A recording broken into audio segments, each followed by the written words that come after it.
دوستو اس ویڈیو میں آپ کو بتانے جاؤں گا کہ اس وقت جو یزیدی حکمران ہیں جنہوں نے یہ ظلم و ستم اہل سنت بریلی مسلک کی آواز، پرزور آواز، طاقتور آواز، اسٹریٹ پاور رکھنے والی قوت کو کچلنے کے لیے جو استعمال اور زور کر رہی ہے، وہ کیا کھیل کھیلنے جا رہی ہے ہمارے اپنوں کے ساتھ ملاقاتیں کر کے۔ اور مجھے امید ہے کہ ہمارے اپنے جو ہیں وہ اتنی دور اندیشی رکھتے ہوں گے، ہماری کوئی حیثیت نہیں لیکن یقیناً وہ جانتے ہوں گے، اور نہیں تو پھر یہ ویڈیو ضرور سنیں۔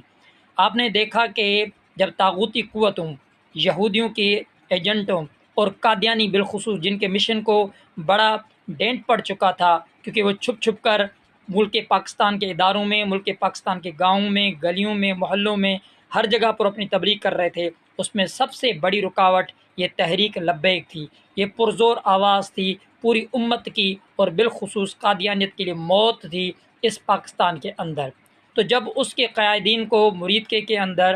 زد و قوب کیا گیا اور ان کو اغوا کیا گیا، گم کیا گیا ہے، ان کی پوری شورا کو غائب کیا گیا ہے، ہزاروں کارکنوں کو گولیوں سے بھون دیا گیا، ان کی لاشوں کو جلا دیا گیا، اور اس وقت بھی کئی ہزار پنجاب کے اندر اور پورے پاکستان کے اندر کارکنوں کی زندگیوں کو اجیرن کیا گیا ہے۔ دوسری طرف یہ یزیدوں کے جو حکمران کے ایجنٹ ہیں، وہی قاتلین ہمارے اہل سنت کے مقابرین، تنظیمات جو سابقہ ہیں، مدرسوں کے ہوں، ان سے ملاقات کر رہی ہے۔ میں آپ کو بتانا چاہ رہا ہوں کہ وہ کھیل کیا کھیلنے جا رہی ہے۔ جس طرح آپ نے سنا ہوگا کہ وفاق نے اس وقت تحریک کو بین کرنے کی جو ہے وہ سفارش کر دی ہے، وہ ایک پروسیس ہے۔ اس کے ساتھ ساتھ ہی اندرونی خانہ ہمارے اہل سنت کے علماء کے ساتھ جو مذاکرات کر رہے ہیں، میں ٹھنڈے ٹھنڈے میں آپ کو بتا رہا ہوں وہ کرنے کیا جا رہے ہیں۔ جس طرح سیاسی ایم کیو ایم کو ختم کر کے اسی کے